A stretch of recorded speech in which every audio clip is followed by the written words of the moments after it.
Hi guys! So, um, ganahan kong mo-share sa inyo nga og story. But this story is about me. So, ang turning point sa akong kinabuhi na nahitabo 2022. So, siguro mga friends, mga kailan ako, mga friends sa Facebook, o mga classmate dati. So, kabalo jud mo nga unsay nahitabo sa ako sa una nga nabuka akong ulo, pirahan akong utok, and morning nahitabo guys. Grabe bukaa gyud kayo sa akong ulo kung imo siyang ngantawon. Perting taasa iyang tahi.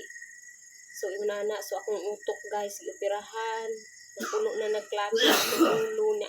Nindot kay to kumuhok taas kaayo pero grabe giupawan ko gi-shave nya akong dalunggan nga kuan nga tangkag ni samot gyud katangkag basta guys mo na mitangkag gud ni siya taman kay syempre na upaw na pero grabe kay si Lord gyud sa akong kinabuhi guys na iya jud kong giayo yang gi-restore na bali man akong tiil na kuan man akong ulo na buka pero tanan gi-restore gid niya so ang pulong gid sa Ginoo is tinuod na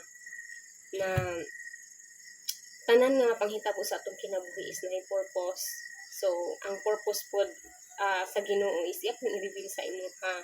So ang gi-reveal ni Lord sa ako is that in the bad times sa atong kinabuhi ato ra gyud siyang saligan and then grabe kaayo jud to nga mga times gyud and na prove gyud sa Ginoo kung unsa siya na He is the Jehovah Jireh, nag-provide siya kay grabe dako pa ito bill sa ospital and then He is the Jehovah Rapha, siya gyud ang healer kay wala ko nag-expect ato kay libat akong mata diri guys ni irog na ni diri spikas dayon ang ako ang dili ko kalakaw, di ko katindog, di ko kadaog sa akong ulo kay affected man gud diri sa kabantay man ning likod sa akong ulo is ang brain nako gawas na siya.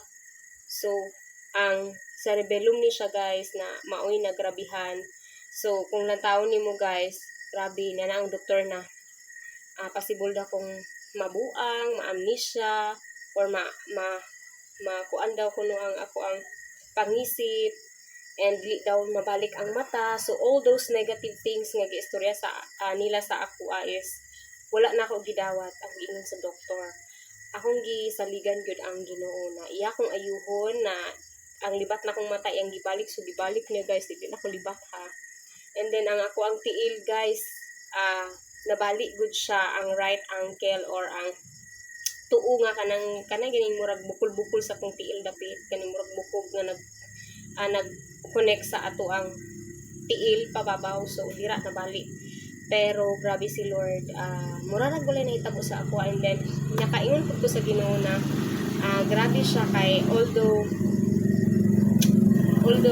nag-eskwela ko karon and then of course katong makailan ako kay balugit sa ako sa una sa elementary pa ko, high school, college naman ning kamot jud ko nga mo excel pero wala ko naghambog pero yes gusto jud ko nga na ako sa top so yun ana kusog ikong tuon pero karon nakaingon ko sa Ginoo na Lord mo eskwela man ko nag-eskwela naman ko kusog karon wala naman siguro ni kinutuban ni sige tag eskwelaan ni sige tag learn but ako ra kung gisunod ang will sa Ginoo.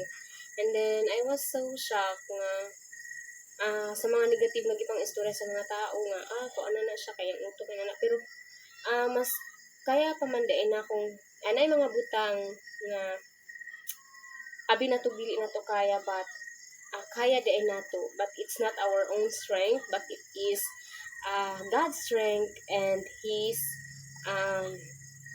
His grace mao nag-sustain sa ato kada adlaw and He is giving me